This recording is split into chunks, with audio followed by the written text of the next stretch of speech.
हाँ तो मचाएंगे हैशटैग सड़क। किसकी बात हो रही भाई? अरे अपने बंटाई की बात हो रही है जिसने यूट्यूब का मतलब हिला डाला है। बहुत हार्ड भाई, बहुत हार्ड। आपको पता है हमारी जो उंगलियां है ना, ये उसकी जगह हमारी लकीरों से आगे क्यों होती है? क्योंकि ऊपर वाले ने मेहनत की जगह किस्मत से आगे रखी हुई है। क्या आप जानते हैं इस दुनिया में हर इंसान के पास कुछ ना कुछ स्पेशल टैलेंट होता है, होता ही है। लेकिन इस टैलेंट के बारे में कुछ लोगों को जिंदगी भर पता ही नहीं चलता है। कुछ लोग ऐसे होते हैं जिनको पता होता है लेकिन उनको भरोसा नहीं होता है। बहुत ही कम लोग ऐसे होते हैं जिनको पता भी होता है, भरोसा भी होता है, और वो लोग उस टैलेंट को और डेवलप करते हैं और अपनी लाइफ में कुछ बड़ा अचीव कर लेते हैं। जिस एमी और बंटाई के गाने पे आज आप झूम रहे हो ना भाई, उसको बचपन में स्टेज फोबिया था। एक बार शक्तिमान का ड्रेस पहन के स्टेज पर गए थे और माय नेम इज इतना बोलने के बाद भाई रोना शुरू कर दिया था। उसने अपने टैलेंट के दम पर आज एक इंडिपेंडेंट हिप हॉप स्टार का दर्जा हासिल किया है। मुंबई की छोटी सी गली से निकलकर एक बड़ा रैपर बन गया है वो, जिनका फैन फॉलोइंग लाखों में नहीं है, करोड़ों में है।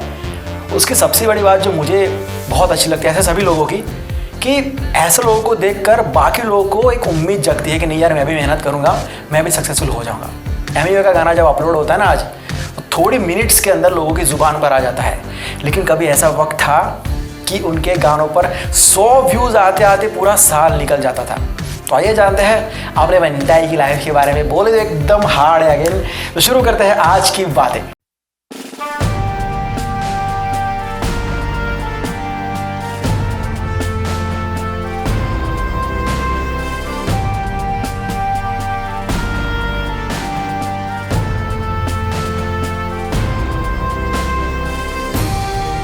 एमी और बंटाई का जन्म 13 नवंबर 1995 को कर्नाटका के बेंगलुरु में हुआ था। उनका असली नाम है बिलाल शेख और उनके दोस्त और करीबी रिश्तेदार उन्हें शाहरुख शेख कहकर बुलाते हैं। उनके पिताजी चाहते थे कि बिलाल एक डॉक्टर बने, जैसे सबके पिताजी चाहते हैं, लेकिन बिलाल भी अपने पिता की बात मानकर पढ़ाई करने लगे थे। उन्होंने अपना प्राइमरी एजुकेशन मुंबई के LHS स्कूल से कंप्लीट किया है। वैसे पढ़ाई की बात करें तो भाई बहुत ही अच्छे थे, खास करके 10th और 11th तक सब कुछ ठीक चल रहा था।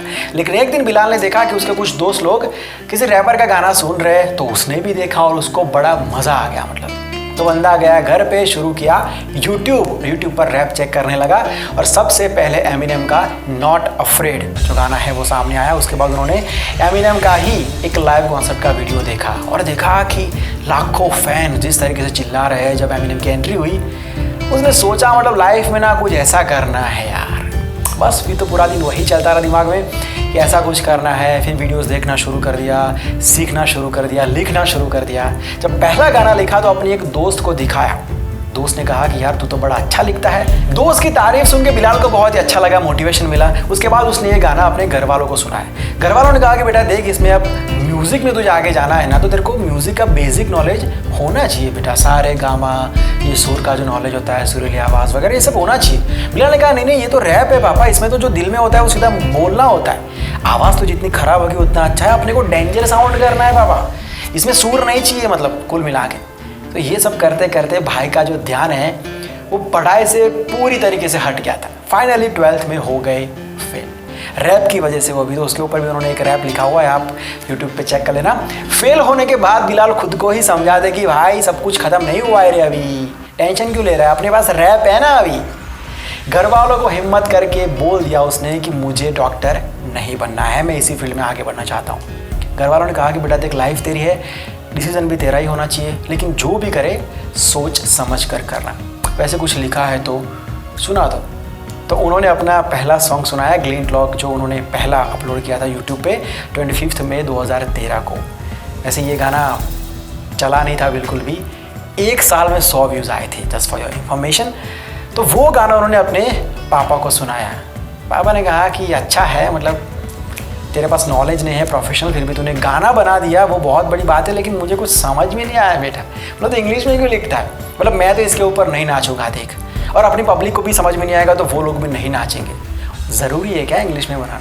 मतलब इंग्लिश में तो ऑलरेडी इतनी सारी कॉम्पिटिशन है, बड़े बड़े स्टार्स हैं, तो क्यों इतनी कॉम्पिटिशन में गिरना है? अपने हिंदी में कुछ बनाना भाई, लोग समझेंगे, तेरे को सपोर्ट करेंगे बेटा। तो बिलाल ने कहा कि फिर आप ही बता दो, मैं कुछ मतलब क्या करूँ, कुछ सजेस्ट ही कर दो। तो उनके पिताजी ने कहा कि बंटाई करके कुछ लिख, ऐसा कुछ बना। उसके बाद उन्होंने वो गाना बनाया अपना और बनटाई क्या बोलते तुम, शायद आपने सुना होगा अगर आप एमी वे के फ़ैन हैं। तो वो गाना लोगों को अच्छा लगा, वायरल होने लगा। अब ये उनकी पहली सक्सेस थी। उन्होंने अपना जो नाम है ना एमी वे बंटाई, वो 2 बड़े स्टार्स के नाम से लिया है, जैसे कि एमिनेम से उन्होंने एमी लिया है और लिल वैन से उन्होंने वे लिखा है। और जो बंटाई से तो फेमस हुए थे और बंटाई, तो वो उन्होंने पीछे ज्वाइन कर दिया। ऐसे करके हिंदुस्तान में एक नया स्टार मिल गया, एमी वे बंटाई। उसके बाद एमी वे रुका नहीं है, उसने स्ट्रीट की लैंग्वेज को, शब्दों को रैप में बदल दिया।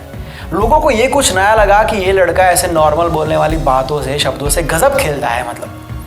तो ये सड़क के शब्द थे तो लोग खुद से रिलेट कर पाते थे, उन्हें याद रखने की ज़रूरत नहीं पड़ती थी उसके गाने, एक अपनापन फील होता था, तो लोगों ने सपोर्ट करना शुरू कर दिया। लेकिन अब आगे सॉन्ग्स बनाने के लिए एमी वे को पैसों की ज़रूरत पड़ने लगी, लेकिन घर पर से पैसे नहीं लेने थे, तो एमी वे ने काम ढूंढना शुरू कर दिया। लेकिन घर वालों को पता ना चले इस तरीके से, क्योंकि अगर घर वालों को पता चला कि लड़का गाने बनाने के पैसों के लिए बाहर काम ढूंढ रहा है, तो उस चक्कर में कहीं रैप ही बंद ना हो जाए, तो जो भी करना था चुपचाप करना था।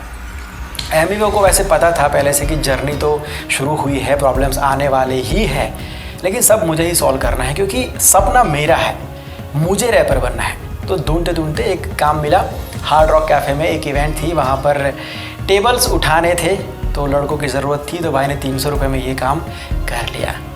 तो ये काम जब कर रहे थे तब उन्होंने देखा कि वहाँ पर इवेंट हो रही है, और दोस्त को बोला कि सही यार मस्त इवेंट, एकदम लोगों को अवार्ड मिल रहा है, मतलब मुझे कब मिलेगा ऐसे अवार्ड। तो दोस्त ने कहा कि यार बंटाई तू टेंशन मत ले यार, तेरा भी दिन आएगा, तुझे भी अवार्ड मिलेगा। और ऐसा सच में हुआ। उसी जगह पर, उसी स्टेज पर एमी वे को हिप हॉप रैप अवार्ड मिला। एमी वे ने एक बहुत ही अच्छी बात कही है कि जब पेरेंट्स हमें फ्रीडम देते हैं, हम पर भरोसा करते हैं, तो हमें भी उनका भरोसा नहीं तोड़ना चाहिए। लोग काम करने की, करियर बनाने की सही उम्र होती है, सही वक्त होता है, तभी टाइम वेस्ट करते हैं, वो भी फालतू चीज़ों के अंदर। ये नहीं करना चाहिए। एमी वे अपनी सक्सेस का श्रेय अपने माँ बाप को देते हैं और कहते हैं कि अगर मैं सक्सेसफुल हूँ उसका सबसे बड़ा रीज़न है मेरे माँ बाप का सपोर्ट। अगर उन्होंने मुझे उसी टाइम पर रोक दिया होता तो मैं यहाँ तक कभी नहीं पहुँचता। इस बंदे ने खुद को ही स्टार बनाया है। कोई बैकअप नहीं था, ना कोई लॉन्च करने वाला था, ना कोई सिखाने वाला था, ना कोई गाइड करने वाला था, सब कुछ खुद ही किया। यूट्यूब पर अपने वीडियोस रख के लोगों के दिलों में अपनी अलग जगह बनाई। इंडिपेंडेंट आर्टिस्ट का स्ट्रगल कुछ अलग लेवल का होता है, सब कुछ खुद ही करना होता है, फेलियर्स भी मिलते हैं, लोग मजाक भी उड़ाते हैं, ताने भी मारते हैं, फाइनेंशियल इश्यूज तो होते ही है, घर वालों की जिम्मेदारी तो होती ही है, ये सब तो है ही। और ये सारे प्रेशर के साथ काम करना है और उसके अंदर अपने बेस्ट क्रिएशन को लोगों के सामने लाना है। लोगों के दिल तक वो बात पहुंचनी चाहिए, लोगों को पसंद आना चाहिए। तो ये एक अलग लेवल का स्ट्रगल होता है। सो मोरल ऑफ द स्टोरीज, सिर्फ और सिर्फ टैलेंट के दम पर आप दुनिया जीत सकते हो। और मैंने पहले ही बताया कि हर इंसान के अंदर कोई ना कोई स्पेशल टैलेंट होता ही है। अगर आपको अपना टैलेंट पता है अभी, तो उसी को अपना प्रोफेशन बना लो, उसको डेवलप करते जाओ। अगर नहीं पता है तो आपको कौन सा काम अच्छा लगता है उसे ढूंढो, ऑब्जर्व करो, नई नई चीज़ों को ट्राई करो। आपका हुनर किस चीज़ के अंदर है, आप किस लिए पैदा हुए हो, उस बात को ढूंढ लो। ओके देन, ये थी आज की बातें, ये थी आज की कहानी।